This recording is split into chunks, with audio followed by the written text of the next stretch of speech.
केलं पाहिजे, परंतु तसं होताना दिसत नाही।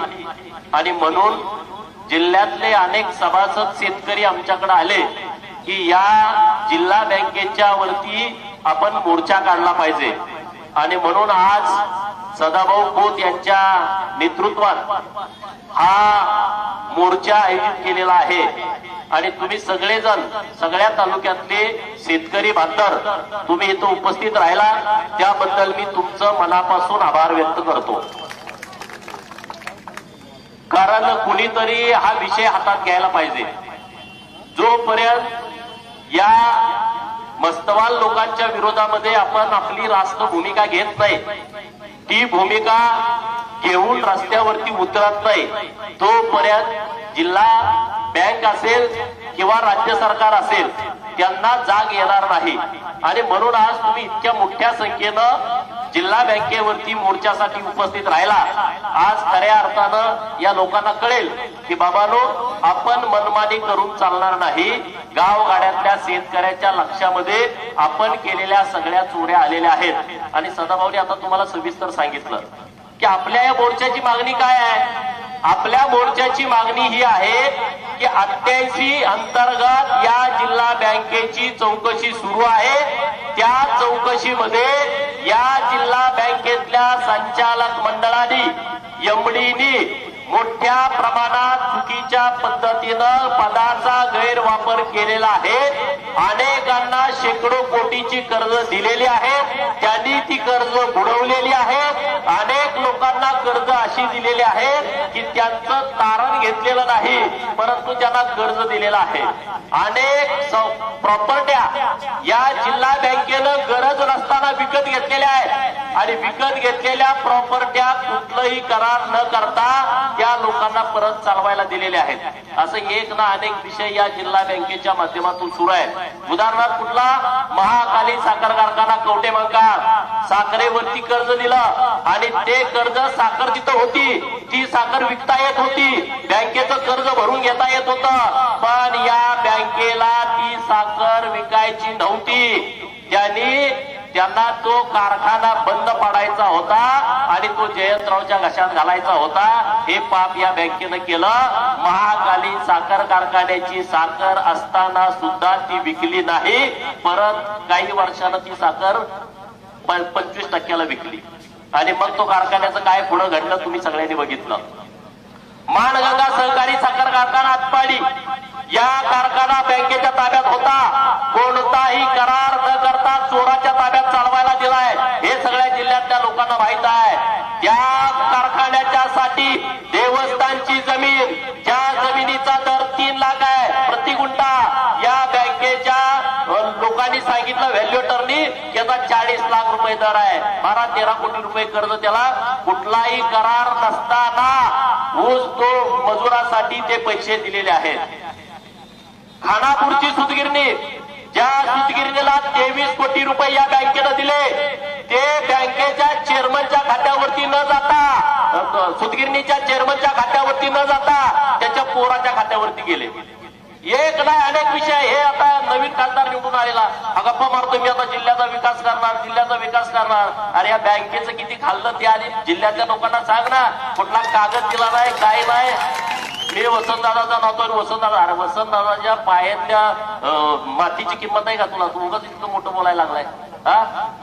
जे पैसे दिले या बँकेनं वसंतदादा कारखान्याला, त्या स्वप्नपूर्ती कुठली कंपनी स्थापन केले, त्याच्याकडे ते सगळे पैसे वर्ग केले। या बँकेच्या हरामखोर एमडीने त्याचं कुठलं तिथं तारण सुद्धा घेतलं नाही। एवढे मोठे पैसे देता तुम्ही आणि त्याचं तारण तुम्ही बँकेत घेत नाही। 2-2, 3-3 महिने या एमडीकडे कागद येत नाहीत। एमडीला माझं सांगणं आहे, फुटानं डोक्याची केस काढली जातील जर परत मस्ती केली तर। अरे आमचा एखादा शेतकरी तुमच्याकडे जेव्हा कर्ज मागायला येतो तेव्हा ते तुमचे इन्स्पेक्टर तिथं जातात, तुझ्या रानात काय आहे का? रानात आहे, दाखवलं ही द्राक्ष आहे, हे डाळिंब आहे, हा ऊस आहे, तरी त्याला तुम्ही कर्ज देत नाही। पण या सगळ्या लोकांची कागद न घेता त्यांना 25-25, 30-30, 40-40, 50-50 कोटी रुपये तुम्ही देता। अरे कसं काय देताय तुम्ही? इथून पुढे ही असली दादागिरी तुमची चालणार नाही। संचालकाच्या मंडळाच्या शिफारसीनं तुम्ही किती कर्ज दिली हो या जिल्ह्यातल्या लोकांना? 50-50 लाख अरे त्याची 1 रुपयाची पत गावात नाही, गावातलं ववाळून टाकलेला माणूस त्याला तुम्ही 50-50 लाखाचं कर्ज देताय, किंवा माझ्या संचालकाच्या जवळच आहे. अरे संचालकाच्या बापाची बँक आहे का ही बँक आमची सभासद शेतकऱ्यांची बँक आहे. आणि त्यामुळं इथून पुढे ते चालल ते सहकार कायद्याच्या नुसार चालेल. तुम्ही मनमानी कराल त्या पद्धतीनं या जिल्ह्यामध्ये जिल्हा बँकेमध्ये चालणार नाही. कारण आता इथला जिल्ह्यातला शेतकरी सगळा जागा झालाय का नाही? तुम्ही जागा हे विषय तुम्हाला माहित होते का? सांगा. एवढा यांची गडबड सुरू आहे. अरे आता सदाभाऊनी तुम्हाला काय सांगितलं की गोडाऊनला सील लावतात आणि आतमध्ये साखर आहे म्हणून सांगतात. एका तर कारखान्यानं पुढे पोत्याची थप्पी लावली होती अधिकारी आल्यानंतर बँकेला दाखवायला की आता हे आलंय. शटरच्या पुढे सगळी पोत्याची थप्पी लावली. शटर जसं वर उचललं पोत्याची थप्पी पलीकडे पडली. बाहेरच्या बँकेची लोक सुतगिरण्या इस्लामपूरवाले तिकडं इमारतीला एका सुतगिरणीचं नाव द्यायचं, तिकडून अधिकारी येणार, बँकेचं कर्ज देणार, अनुदान काढणार. परत दुसरं पथक आलं, मागच्या रोडला एक दरवाजा, इमारत एकच, तिकडून एक सुतगिरणीला बोर्ड, तिकडून एक सुतगिरणीला बोर्ड.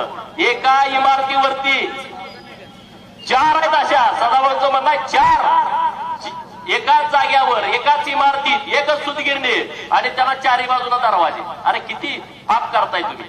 आणि आपण ही लोक परत येतात आपल्याकडं. हे आमच्या तालुक्याचे नेते, भाग्यविधाते, हे जिल्ह्याचे आमचे नेते. आता जयंतरावला माहित असेल का हो इथं एवढा मोठा भ्रष्टाचार चालू आहे? असेल का नसेल सांगा.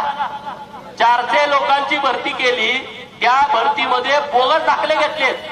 अरे ज्यांची त्या लिस्टमध्ये नावं नव्हती त्यांना सुद्धा या बँकेमध्ये सर्व्हिस दिलेली आहे. अरे मग गुणवत्ता असणारा आमचा तरुण ज्याला वाटतं या जिल्हा बँकेमध्ये सर्व्हिसला लागावं, त्याच्यावरती किती मोठा अन्याय झाला सांगा. जिल्हा बँकेची जी एजन्सी होती अमरावतीची, तिथं मागचा चेअरमन 2 वेळा त्या हॉटेलमध्ये मुक्कामी होता. आता अमरावतीला या सांगलीच्या चेअरमनचं काय काम असेल जेव्हा नोकर भरती सुरू होती? याची चौकशी नीटपणे झाली पाहिजे, त्यांच्यावरती कारवाई झाली पाहिजे. ज्यांनी बोगस दाखले दिलेले आहेत या भरतीमध्ये त्यांच्यावरती कारवाई झाली पाहिजे. ही आमच्या आजच्या मोर्चाची मागणी या जिल्हा बँक प्रशासनाकडे आहे. दुसरा विषय, आता नवीन भरती आहे 400. एकाचा दर किती आहे? किती आहे? जसं गडी बघून 20, 25, 30, 400 गुणिले करा की तुम्ही. कितीचा घोटाळा आहे हा? एक गडी म्हणते की मी सरकारकडनं तुम्हाला मंजुरी करून आणून देतो, मला 20 जागा द्या. किती? 20 जागा म्हणजे 4 कोटी रुपये. 30 लाखाला घेतलं तर 6 कोटी रुपये. काय प्रकार सुरू आहे या जिल्ह्यामध्ये? आणि म्हणून मी तुम्हाला माझे हात जोडून विनंती आहे, आता जे सगळे लोक येत आहेत वसुली अधिकारी आपल्या दारामध्ये, मी जतला जेव्हा आढावा बैठक घेतली 18 ठिकाणी, तर सगळ्या लोकांची तक्रार हे होती की जिल्हा बँकेचे वसुली अधिकारी आमच्या दारात येत आहेत. 1-1 लाख रुपये कर्ज आहे, 1.5-1.5 लाख रुपये कर्ज आहे. अरे जिल्हा बँकेच्या वसुली अधिकाऱ्यांच्या दम आहे तर तुम्ही पहिल्यांदा ह्या चोरांच्या दारामध्ये जावा, यांच्या घराची जप्ती करा, यांच्या कारखान्याची जप्ती करा, यांच्या सूतगिरण्याची जप्ती करा, ते पैसे जिल्हा बँकेमध्ये भरून घ्या आणि मग आमच्या सभासद शेतकऱ्यांच्या दारामध्ये तुम्ही या. आता आपली मागणी योग्य आहे का अयोग्य आहे सांगा तुम्ही?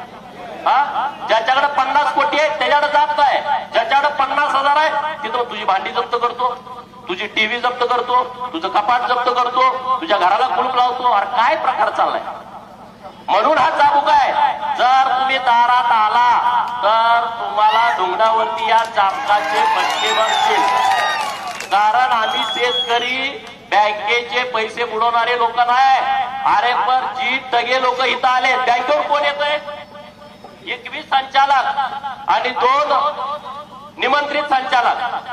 ह्यामध्ये एससी उमेदवार त्याला इथं कुणी जमेत धरत नाही. एनटीचा उमेदवार चहा बिस्किटावरती त्याला घरी पाठवते. ओबीसीचा उमेदवार त्याचं तिथं काही घेतलं जात नाही. महिला 2 संचालक नाही. एवढी वजा करा. बाकीचं गडी इथं 1 नंबरचे चोर आहेत.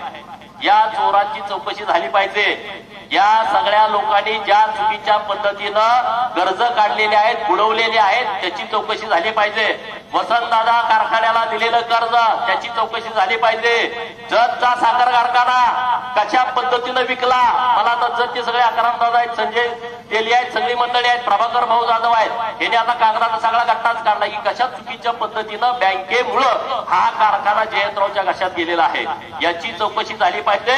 जर चौकशी नाही केली तर त्या विरोधात आम्ही हायकोर्टामध्ये जत कारखान्याच्या बाबतीमध्ये याचिका दाखल करणार आहोत। दुसरा सगळा मोठा सोनीचा कारखाना, तो कारखाना जागेवर आहे, मागासवर्गीयाच्या जमिनी त्या कारखान्यासाठी दिलेल्या आहेत। हे सगळे भानगडी बाहेर आल्या पाहिजेत। आता सगळ्यात महत्वाचा जो घोटाळा आहे, अख्ख्या जिल्ह्यातल्या बँकांचं फर्निचर नवीन केलं यांनी, रिन्युएशन, आणि त्यामध्ये इतका मोठा भ्रष्टाचार झालाय, तो भ्रष्टाचार सुद्धा आता 88 अंतर्गत त्या गोष्टीची चौकशी सुरू आहे। एटीएमच्या मशीन खरेदी केल्या, गरज नसताना खरेदी केल्या, त्यामध्ये चुकीच्या पद्धतीनं टेंडर केलेला आहे। नोटा मोजण्याच्या मशीनी, ज्या मशीनी खरेदी केलेल्या आहेत त्यामध्ये मोठा भ्रष्टाचार झालेला आहे।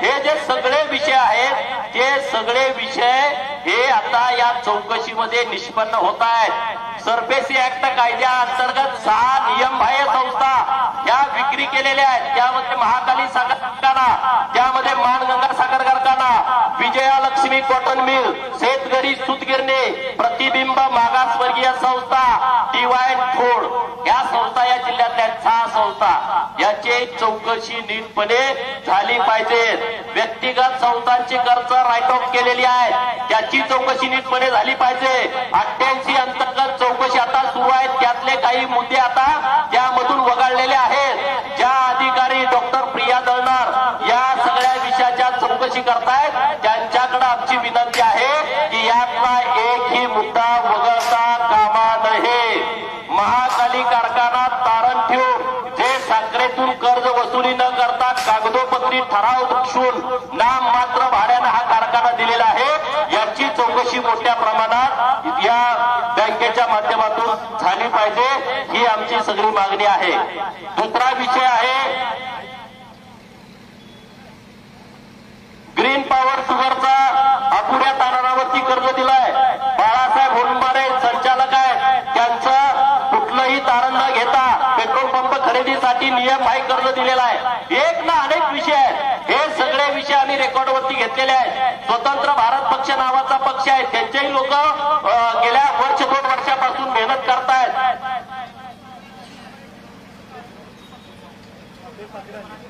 स्वाभिमानी स्वराज्य सेना आहे, त्यांना संचालकांनी त्यांच्यावर आरोप केला म्हणून नोटीस पाठवलं 1-1 कोटीच। आता यांची किंमत 1-1 कोटी आहे का सांगा? तुम्ही जर 1-1 कोटी तुमची किंमत असती मार्केटमध्ये तर तुम्ही आमच्या सभासदाच्या बँकेमध्ये तुम्ही दरोडा टाकला असता का? आणि म्हणून माझी तुम्हाला कळकळीची विनंती आहे, आपण सगळ्यांनी या सगळ्या प्रक्रियेमध्ये जागा राहिलं पाहिजे। ही लोक इतकी माजलेली आहेत, 4-4, 5-5 लाख रुपयाला मत खरेदी करतात। आता सदाभाऊनी जो मुद्दा सांगितला की आमच्या शेतकरी सभासदांना बँकेमध्ये मतदानाचा अधिकार आम्हाला मिळाला पाहिजे, म्हणजे आमच्या शेतकऱ्याच्या ताब्यामध्ये ही बँक येईल, त्याशिवाय आपल्या ताब्यामध्ये ही बँक येणार। 100 कोटी यांना वाटलं आज संध्याकाळी की उद्या आमच्या या संचालकाला 100 कोटी पाहिजे, उद्या एका दिवसात हे मंजूर करते, कागद बिगद नंतर घेते। असं कुठं घडतं का सांगा?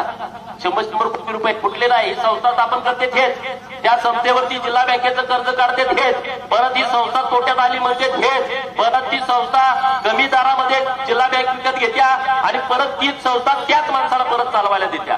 हा असा कुठपर्यंत खेळ चालणार आहे? हा मोठा खेळ या बँकेच्या माध्यमातून सुरू आहे आणि तो खेळ जर आपल्याला संपवायचा असेल तर आपण सगळेजण ताकदीनं, आज ज्या शक्तीनं तुम्ही इथं आलाय त्याच शक्तीनं सातत्यानं वारंवार या बँकेच्या विरोधामध्ये आपल्याला संघर्ष करावा लागणार आहे। आणि तो संघर्ष जोपर्यंत प्रशासक मंडळ या बँकेवरती येत नाही तोपर्यंत आपल्याला शांत बसता येणार नाही। जर प्रशासक मंडळ नाही आलं ना ही बँकच राहत नाही, बँकेमध्ये काही हे ठेवत नाही, इतके यांची खामोगिरी या बँकेच्या माध्यमातून वाढलेली आहे। नंतर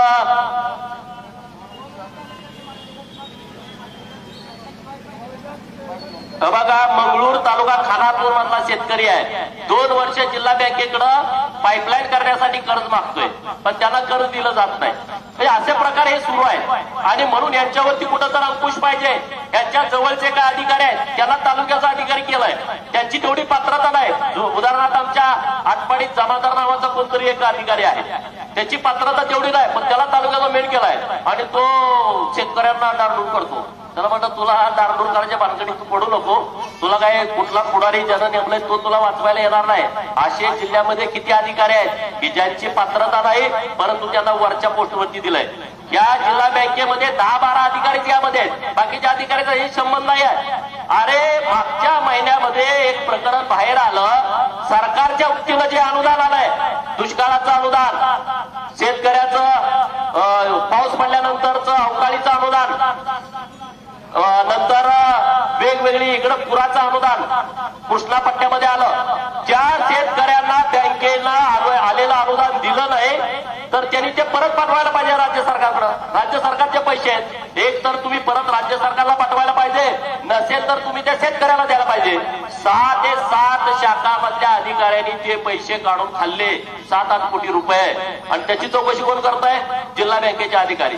चोराची चौकशी पोलिसांनी केली पाहिजे का चोराची चौकशी चोरानंच केली पाहिजे? तुम्ही सांगा. चोराची चौकशी पोलिसांनी केली पाहिजे. आमचं म्हणणं आहे सहकार खात्याच्या अधिकाऱ्याच्या मार्फत या शाखांची चौकशी झाली पाहिजे. आणि जिल्ह्यात 216 शाखा आहेत, आता 7 शाखांतला भ्रष्टाचार पुढे आलाय. 216 शाखांमध्ये काय घडलाय हे सहकार खात्याच्या माध्यमातून चौकशी झाली पाहिजे. आणि आमच्या लोकांच्या समोर ही सगळं काय गोष्टी घडतात ते सगळं आमच्या लोकांच्या समोर आलं पाहिजे. आणि म्हणून मित्रांनो, आपल्या या मोर्चाची मागणी सरकारकडे आजची ही आहे. सहकार मंत्र्यांच्याकडे माझी विनंती आहे, तुम्ही आता जास्त वेळ वाट बघू नका. हे राजकारण करण्याचा विषय नाही आहे. हा सभासदांची जी मागणी आहे त्या मागणीप्रमाणे 88 अंतर्गत चौकशी तात्काळ पूर्ण करून या जिल्हा बँकेवरती प्रशासक नेमला पाहिजे. ज्या जिल्हा बँकेच्या संचालकांनी चुकीच्या पद्धतीनं कर्ज वाटप केली, बुडवण्यास मदत केली, त्या संचालकांच्या वरती गुन्हा दाखल केला पाहिजे. काही जणांना कोल्हापूरच्या कळपा जेलमध्ये आणि काही जणांना सांगली जिल्हा जेलमध्ये, सांगली जिल्हा कारागृहामध्ये त्यांना डांबून ठेवलं पाहिजे. तर आणि तरच या जिल्हा बँकेला न्याय मिळेल. या जिल्हा बँकेवरती आपण मोर्चा काढल्यानंतर सगळ्यात खुश कोण झाला असेल तुम्ही सांगा? कोण खुश झाला असेल? जिल्हा बँकेवरती आपण मोर्चा जाहीर केला, सगळ्यात जास्त खुश कोण झाला असेल? शेतकरी तर आपला खुश झाला, पण या जिल्हा बँकेमधला जो प्रामाणिक अधिकारी आहे, या जिल्हा बँकेमधला प्रामाणिक क्लर्क आहे, या जिल्हा बँकेतला प्रामाणिक कॅशियर आहे, या जिल्हा बँकेतला प्रामाणिक जो शिपाई आहे, तो सगळ्यात जास्त खुश झाला की आता पहिल्यांदा काहीतरी आता जिल्हा बँकेच्या बाबतीमध्ये चांगलं घडत आहे असं आता या सगळ्या अधिकाऱ्यांचं म्हणणं आहे. आता त्यांनी काय लपून राज गरज आहे, आता आम्हाला माहिती गरज आहे. 90% अधिकारी आपल्या बाजूचे आहेत. एक नाही, रोज काय तर माहिती द्या, रोज काय तर माहिती द्या. ही काय आम्ही काय तर आलोय बँकेत, आम्ही काय माहितीचा अधिकार दिलाय का? नाही आहे. रोज येत आहे, रोज डिटेल एक ना अनेक विषय आता जिल्हा बँकेच्या अधिकाऱ्यांच्या माध्यमातून येत आहेत.